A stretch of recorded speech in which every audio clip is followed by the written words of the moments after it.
ನಮಸ್ಕಾರ ಪ್ರಿಯ ಬಾಂಧವರೇ, ಇವತ್ತು ಸ್ಪೆಷಲ್ ಆಗಿ ಗೋಧಿ ಹಿಟ್ಟಿನ ಬನ್ಸ್ ಮಾಡೋಣ ಅಂತ ಡಿಸೈಡ್ ಆಗಿದ್ದೀವಿ. ಇದು ಗೋಧಿ ಹಿಟ್ಟಿನ ಬನ್ಸು ತಿಂತಾ ಇದ್ದರೆ ಕಳೆದೋಗ್ಬಿಡ್ಬೇಕು. ಅದಕ್ಕೆ ಏನೇನು ರೆಸಿಪಿ ಬೇಕಾಗ್ಬೋದು, ಇಂಗ್ರೀಡಿಯೆಂಟ್ಸ್ ಬೇಕಾಗ್ಬೋದು ಅಂತ ನೋಡೋಣ. ಫಸ್ಟಿಗೆ ಉಪ್ಪು, ರುಚಿಗೆ ತಕ್ಕಷ್ಟು ಉಪ್ಪು, ಮತ್ತು ಬೆಲ್ಲ ಬೇಕಾಗತ್ತೆ, ಮತ್ತು ಬಾಳೆಹಣ್ಣು, ಆಮೇಲೆ ಅಡುಗೆ ಸೋಡಾ. ಅದು ಹೇಗೆ ಮಾಡೋದು ಅಂತ ತೋರಿಸ್ಕೊಡ್ತೀನಿ. ಮತ್ತು ಮೊಸರು ಕೂಡ ಬೇಕಾಗುತ್ತೆ, ಒಂದು ಅರ್ಧ ಕಪ್ಪು. ಸೊ ನಾವು 5 ಮೆಂಬರ್ಸ್ ಆಗೋ ಅಷ್ಟು ಮಾಡಿದ್ದೀವಿ. ಸೊ ನೋಡ್ತಾ ಇರ್ಬೋದು, ಅಡುಗೆ ಸೋಡಾ ಹಾಕಾಯಿತು, ಮತ್ತು ಬಾಳೆಹಣ್ಣು ನೀಟಾಗಿ ಸ್ಮ್ಯಾಚ್ ಮಾಡ್ಕೋಬೇಕು ಹಾಕ್ಬಿಟ್ಟು. ಅದಾದಮೇಲೆ ಬೆಲ್ಲ ಹಾಕ್ಕೊಂಡು ಪ್ರತಿಯೊಂದೂ ಒಂದೇ ಸಲ ಹಾಕ್ಕೊಂಬಿಟ್ಟು ನೀಟಾಗಿ ಸ್ಮ್ಯಾಚ್ ಮಾಡ್ತಾ ಹೋಗಬೇಕು. ನೋಡ್ತಾ ಇರ್ಬೋದು ನೀವು. ಇವಾಗ ಬಾಳೆಹಣ್ಣು ಹಾಕಾಯಿತು ಮತ್ತು ಬೆಲ್ಲ ಹಾಕ್ತಾಯಿದ್ದೀವಿ. ಬೆಲ್ಲ ಹಾಕಾದ್ಮೇಲೆ ನೀಟಾಗಿ ಅದನ್ನು ಹಿಟ್ಟು ಮತ್ತು ಪ್ರತಿಯೊಂದು ಅದು ನೀಟಾಗಿ ಹೊಂದ್ಕೋಬೇಕು. ಆ ಥರ ನೀಟಾಗಿ ಸ್ಮ್ಯಾಚ್ ಮಾಡಬೇಕಾಗತ್ತೆ. ನೋಡ್ತಾ ಇರ್ಬೋದು, ಆ ನೀಟಾಗಿ ಸ್ಮ್ಯಾಚ್ ಆದಾಗೆ ಹಿಟ್ಟು ಎಷ್ಟು ನೆನೆಯುತ್ತೋ ಅಷ್ಟು ಚೆನ್ನಾಗಿ ಬನ್ಸ್ ಬರುತ್ತೆ. ತಿಂತಾಯಿದ್ರೆ ಇನ್ನೂ ಬೇಕು ಬೇಕು ಅನಿಸ್ತಾ ಇರುತ್ತೆ. ನಮ್ಮ ಮಕ್ಕಳಿಗಂತೂ ತುಂಬಾ ಇಷ್ಟ.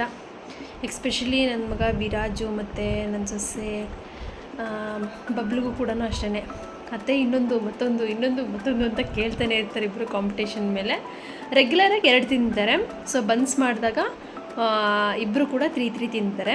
ತುಂಬ ಇಷ್ಟಪಟ್ಟು ತಿಂತಾರೆ. ಸೊ ಹಾಗಾಗಿ ನಾವು ವೀಕ್ಲಿ 3 to 2 ಟೈಮ್ಸ್ ಮಾಡ್ತೀವಿ. ನೋಡ್ತಾ ಇರ್ಬೋದು. ಇವಾಗ ಕರ್ಡ್ ಹಾಕ್ಕೊತಾ ಇದ್ದೀವಿ. ಕರ್ಡ್ ಹಾಕ್ಕೊಂಬಿಟ್ಟು ನೀಟಾಗಿ ಕಲಿಸ್ಕೋಬೇಕು. ಕರ್ಡ್ ಹಾಕ್ಕೊಂಡು ಸ್ವಲ್ಪ ನೀರು ಬೆರೆಸ್ತಾ ಕಲಿಸ್ಬೇಕಾಗತ್ತೆ. ಹೋಗ್ತಾ ಅದು ಕಲಿಸ್ತಾ ಸ್ವಲ್ಪ ಟೈಟ್ ಆಗ್ತಾ ಹೋಗುತ್ತೆ. ಸೊ ಆವಾಗ ಎಷ್ಟೆಷ್ಟು ಬೇಕಾಗುತ್ತೆ ಅದು ನಿಮಗೆ ಕಲಿಸುವಾಗ ಗೊತ್ತಾಗತ್ತೆ.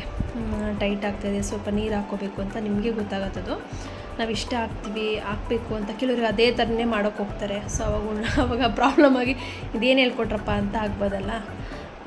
ಸೊ ಅದಕ್ಕೋಸ್ಕರ ನಿಮಗೆ ಎಷ್ಟು ಬೇಕಾಗುತ್ತೆ ನೋಡ್ಕೊಂಡು ಅಷ್ಟಕ್ಕೆ ನೀರು ಹಾಕ್ಕೊಂಡು ಸ್ವಲ್ಪ ಕಲಿಸ್ಕೋಬೇಕು. ತುಂಬ ಟೈಟಾಗೂ ಕಲಿಸ್ಬಾರ್ದು, ತುಂಬ ತೆಳುಗೂ ಕಲಿಸ್ಬಾರ್ದು. ಮಿತವಾಗಿ ಸ್ವಲ್ಪ ಸಾಫ್ಟ್ ಬರಬೇಕು. ಸ್ವಲ್ಪ ಹಿಂಗೆ ಇಟ್ಟಿದ್ರೆ ಹಿಟ್ಟು ಚೆನ್ನಾಗಿ ಹೊಂದ್ಕೊಂಡಿದೆ ಅಂತ ನಮಗೆ ಅನ್ನಿಸ್ಬೇಕು. ಆ ಥರ ನಾವು ಕಲಿಸ್ಬೇಕಾಗತ್ತೆ. ನೋಡ್ತಾ ಇರ್ಬೋದು ನೀವು, ನೀಟಾಗಿ ಕಲಿಸ್ತಾ ಇದ್ವಿ. ಇದು ಬನ್ಸನ್ನು ನಿಮ್ಮ ಮನೇಲಿ ಒಂದ್ಸಲ ಟ್ರೈ ಮಾಡಿ. ನಾನು ಮಾಡಿರೋ ರೀತಿಯಲ್ಲಿ ನೋಡಿಬಿಟ್ಟು ನೀವು ಒಂದ್ಸಲ ಟ್ರೈ ಮಾಡಿ ಹೇಗಿದೆ ಅಂತೇಳಿ ಕಮೆಂಟ್ ಮಾಡಿ. ಮತ್ತು ಶೇರ್ ಮಾಡೋದ್ರಿಂದ ಇನ್ನಷ್ಟು ಜನಕ್ಕೆ ಇದು ಗೊತ್ತಾಗುತ್ತೆ, ಈ ಥರನೂ ಮಾಡ್ಬೋದು ಅಂತೇಳಿ. ಕೆಲವರು ಇದು ಮೈದಾ ಹಿಟ್ಟು ಮಿಕ್ಸ್ ಮಾಡ್ತಾರೆ, ಗೋಧಿ ಹಿಟ್ಟು 2 ಮಿಕ್ಸ್ ಮಾಡಿ ಮಾಡ್ತಾರೆ. ಅದು ಸ್ವಲ್ಪ ಕ್ರಿಪ್ಸಿಯಾಗಿ ಬರುತ್ತೆ, ವಿತ್ತು ಸ್ವಲ್ಪ ಗಟ್ಟಿ ಆಗುತ್ತೆ. ಆಮೇಲೆ ಸ್ವಲ್ಪ ಒಂದು 2 hours 3 hours ಬಿಟ್ಟು ತಿಂತೀವಿ ಅಂದರೆ ತುಂಬ ಗಟ್ಟಿಯಾಗಿರುತ್ತೆ, ತಿನ್ನಲಿಕ್ಕಾಗಲ್ಲ.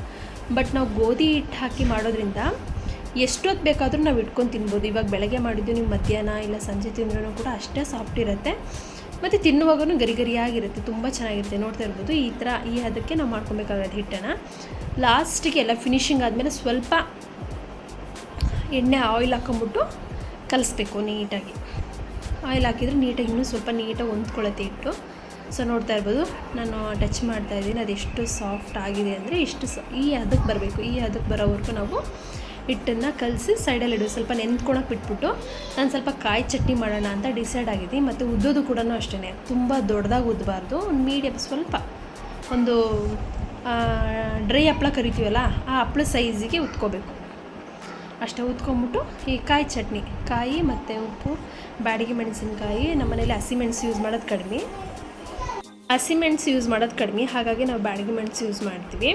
ತುಂಬ ಹೆಲ್ತಿ, ಒಳ್ಳೆಯದು ಅಂತೇಳಿ. ಆಮೇಲೆ ಇದು ಬಂದ್ಬಿಟ್ಟು ಕೊತ್ತಂಬರಿ ಸೊಪ್ಪು ಇರಲಿಲ್ಲ ಅಂತೇಳಿ ನಾನು ಸ್ವಲ್ಪ ಕರಿಬೇವು ಹಾಕಿದ್ದೀನಿ. ಕಣ್ಣಿಗೂ ತುಂಬ ಒಳ್ಳೆಯದು, ಆರೋಗ್ಯಕ್ಕೂ ಒಳ್ಳೆಯದು ಅಂತೇಳಿ. ಚಟ್ನಿ ರುಬ್ಕೊಂಬಿಟ್ಟು ಸ್ವಲ್ಪ ಒಗ್ಗರಣೆ ಹಾಕಿದರೆ ಆ ಚಟ್ನಿ ಟೇಸ್ಟೇ ಬೇರೆ. ನಮ್ಮ ಮಾವನವ್ರಿಗೆ ಒಗ್ಗರಣೆ ಹಾಕಿದ ಚಟ್ನಿ ಅಂದರೆ ತುಂಬಾ ಇಷ್ಟ. ಸೊ ಹಾಗಾಗಿ ಲೈಟಾಗಿ ಒಗ್ಗರಣೆ ಹಾಕಿದ್ದೀನಿ. ಮತ್ತು ಈ ಪೂರಿ ಕರಿಬೇಕಲ್ಲ, ಸೊ ಎಣ್ಣೆ ಸ್ವಲ್ಪ ಕಾಯಕ್ಕೆ ಇಟ್ಕೊಂಬಿಟ್ಟು ಪೂರಿ ಹಾಕಿದ್ದೀನಿ. ನೋಡ್ತಾ ಇರ್ಬೋದು ನೀವು ಎಷ್ಟು ಚೆನ್ನಾಗಿ ಬಂದಿದೆ ಅಂದರೆ ಅದು ಬನ್ಸ್ ಅಂತಲೇ ಅನ್ನಿಸ್ತಾಯಿಲ್ಲ, ಪೂರಿ ಥರ ಆಗಿದೆ. ಅದು ಸಕ್ಕತ್ತಾಗಿದೆ. ತಿಂತಾಯಿದ್ರೆ ನನಗೆ ನೋಡುವಾಗಲೇ ಎಷ್ಟು ಫೀಲ್ ಆಗ್ತಾಯಿದೆ. ನೀವು ಮಾಡಿ ತಿನ್ನೋಡಿ, ನೀವೇ ಹೇಳ್ತೀರಾ ಸೂಪರ್ ಇತ್ತು ಮೇಡಮ್. ಅಥವಾ ನಿಮಗೆ ಯಾವ ಥರ ಪದ ಬಳಸ್ತೀರಾ ಆ ಥರ ಯೂಸ್ ಮಾಡ್ಕೊಬೋದು. ನೋಡ್ತಾ ಇರ್ಬೋದು ಅಷ್ಟು ಚೆನ್ನಾಗಿ ಬಂದಿದೆ. ಸೊ ನಿಮ್ಗೆಲ್ರಿಗೂ ಈ ವಿಡಿಯೋ ಇಷ್ಟ ಆಗಿದ್ರೆ ದಯವಿಟ್ಟು ಕಮೆಂಟ್ ಮಾಡಿ, ಶೇರ್ ಮಾಡಿ, ಆದಷ್ಟು ಸಬ್ಸ್ಕ್ರೈಬ್ ಆಗಿ. ನೀವು ಎಷ್ಟು ಚೆನ್ನಾಗಿ ಸಬ್ಸ್ಕ್ರೈಬ್ ಆಗ್ತಿರೋ ನೋಡ್ತಿರೋ ನಿಮಗೆ ಅಷ್ಟು ಎನರ್ಜಿ ಬರುತ್ತೆ. ಮತ್ತು ಇನ್ನೂ ಸ್ವಲ್ಪ ವೀಡಿಯೋ ಮಾಡಬೇಕು ಅಂತ ಅನಿಸುತ್ತೆ. ಅವಳು ನಮ್ಮ ಅಕ್ಕನ ಮಗಳು, ಅವಳು ಮನೆಗೆ ಬಂದಿದ್ದು. ಅವಳು ಬನ್ಸ್ ಅಂದರೆ ತುಂಬ ಇಷ್ಟ ಆಗಿದೆ. ಸೊ ಟೇಸ್ಟ್ ಮಾಡಿಬಿಟ್ಟು ಅವಳೇ ರಿವ್ಯೂ ಕೊಟ್ಟಿದ್ದಾಳೆ ಇವತ್ತಿನ ವಿಡಿಯೋದಲ್ಲಿ. ಲಾಸ್ಟ್ ಲಾಗೋದಲ್ಲಿ ನಮ್ಮ ಮಕ್ಕಳೇ ಕೊಟ್ಟಿದ್ದು. ಸೊ ಹಾಗಾಗಿ ಇವತ್ತು ಇವಳು ಬಂದಿದ್ಲಲ್ಲ, ನಮ್ಮ ಆರಾಧ್ಯ ಅಂತೇಳಿ ಇವಳ ಹೆಸರು.